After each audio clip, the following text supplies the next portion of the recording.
So first, can you just talk a little bit about, you know, how you found out, about the fire and just the process of getting everybody out to safety?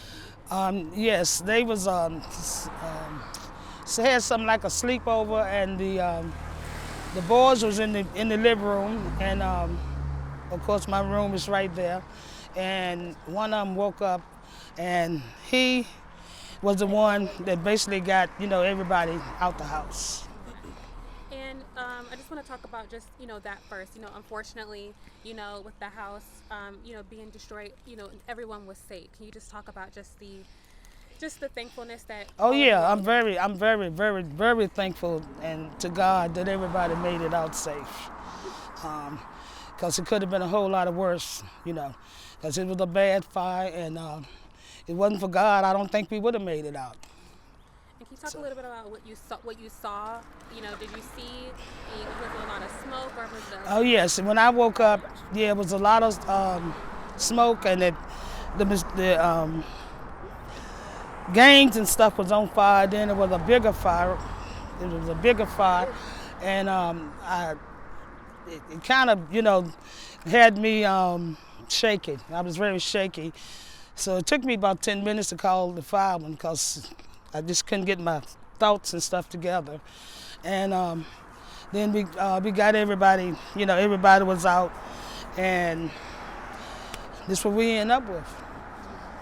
And can you, of course, it's you in the house, and you have children in the house as well. Can you just talk about just, because I know in that moment it's scary, it's a lot going on. Can you just talk about just what, was going on in your head, just in terms of making sure that everybody was okay?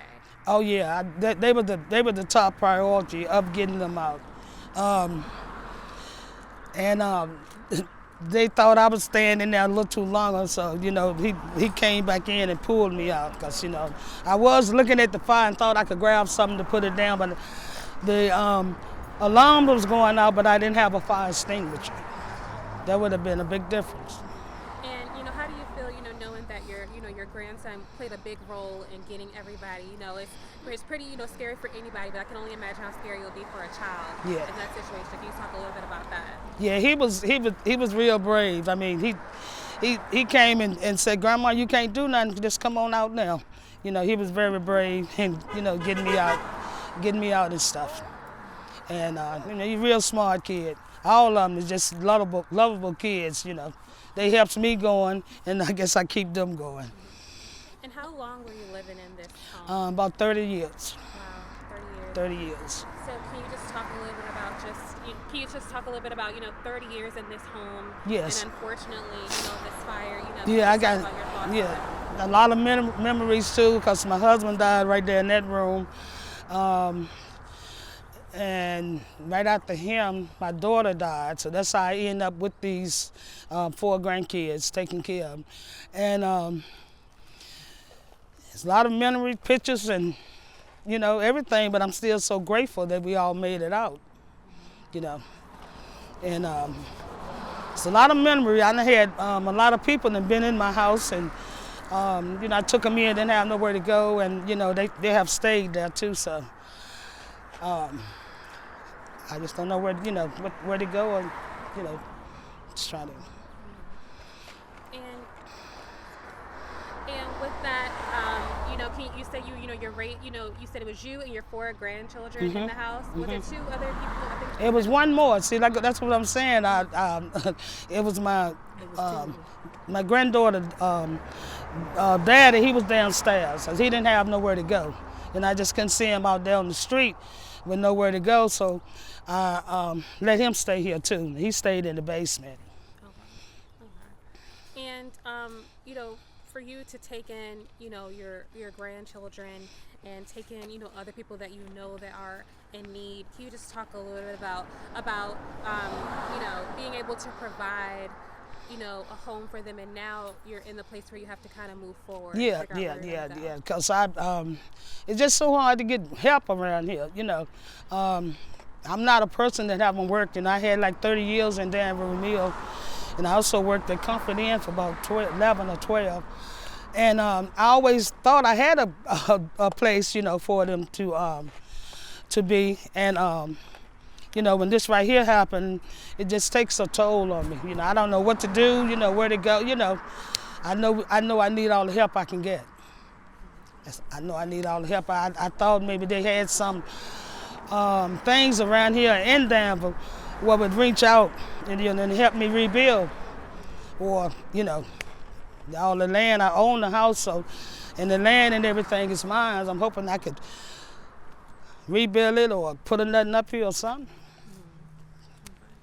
And I know the fire department said that the Red Cross was assisting. Yes. Have they been, okay. Yeah. So what have they been? Have you been in contact with them? Yeah, they came. They did good. They came the night of. Yeah, they came the night of when it happened, and they still is in contact with me now.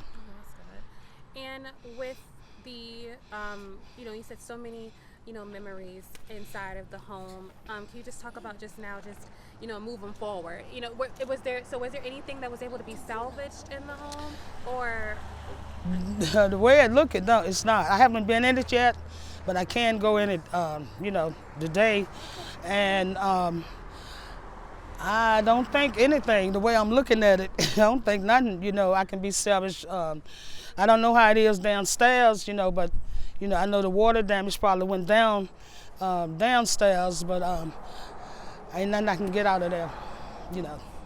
So we came out with just gown and no shoes on, so.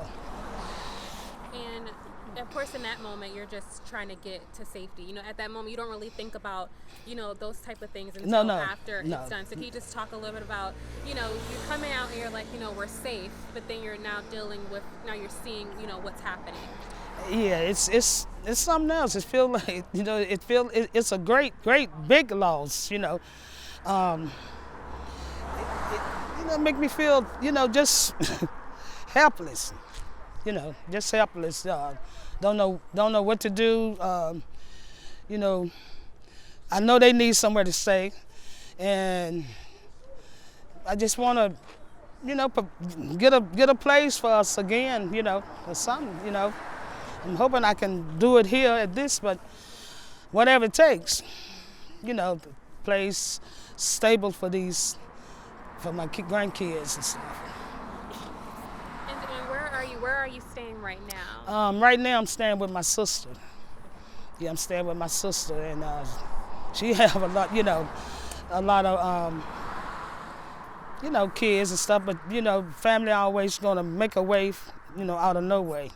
So I'm there now till I get everything situated, you know, see which road to go. And have they told you yet if it'll be able to be rebuilt, or are they saying it's not livable anymore? What are they? What is the fire department saying? I've been asking the fire department, you know, could I just remodel it, you know, rebuild it, and he said, you know, it looks to him that I can, but he not gonna, you know for sure till they have the adjuster and stuff to come out here and see. Okay, so right now you're kind of just waiting to see what's going on. Yes. Okay. Mm-hmm. And you say that you know that you're in need. You need, what is it? I know there's so many things that you need at this time. You know, stuff that are tangible, of course, and just emotional support as well. Yep. Can you just talk about just, you know, that, you know, those things that you need right now to move forward, to make sure that you're okay, and most, you know, and your grandchildren? Yeah, the main thing right now we need, you know, we try to get together for clothes and, with our clothes and doing food, you know, whatever it takes to, you know, to feed and to keep them, you know, going. I take any kind of help, you know, anything, furniture, whatever. Just trying to provide. And right now, you know, talking about it, and I, you know, again, I appreciate you coming to talk about it. I could just, you know, just feel, you know, your strength for yourself, and your strength for your grandchildren. Can you talk about just digging deep inside, you know, to find that strength? Because I see it, I feel it. So can you talk a little bit about that? Oh yeah, I mean, it you know, I done been through a lot in my life, but I never complained, you know. But you know, this right here, you know, it really hurts, you know, because it's not only just for myself, but it's for my grandkids, and you know, it's it's a big loss. I mean, it's very emotional. You know, it's a big loss, and you know, I depend on Jesus a lot for everything, and my church, you know, body, my church, which is Christian Life Church, they is you know, doing what they can, trying to raise funds for us and stuff. So I'm so grateful that when I look at it, you know, that we made it out safe, you know, and if we made it out safe, I still know God gonna provide. One way or the other, I know God is gonna provide. So I'm gonna try to just keep my head up and keep going. And lastly, just the, you know, in tragic situations, it's sometimes difficult to, you know, have that positivity and that optimism. Right. And, you know, you talk about leaning on your faith and things like that. Can you just talk about the importance of that? Because now after, you know, everything is done, you know, the main thing now is just figuring out how you're going to move forward. Yeah. Yeah, and that's and the main thing is, I ain't gonna never ever move forward without putting God first. You know, on everything that I do. He has brought me through so much through my life. So I know He still is gonna take care of me. And I'm hoping, you know, if anybody wanna help, if anybody can help me, I will greatly appreciate everything. And lastly, one more thing. I just lost my question. I just want to also touch on just, you know, unfortunately, just all of the memories in the home, and then also the things, you know, pictures and things like that. Yes. Can you just talk about just the, you know, just Oh the yeah, aspect that really is hard because first my husband, he died, and I had, you know, all his pictures, and then my daughter, she died with nothing but a jewel, and I don't have any, you know, of them now, but I guess it's just that if I can just, you know, just keep the memories and stuff of them, but all the good times and stuff we had in that house. And it just been hard, but I have to keep going. Thanks for watching the ABC 13 YouTube channel. If you'd like to get more videos and live coverage and local stories, click to subscribe and download our ABC 13 News app.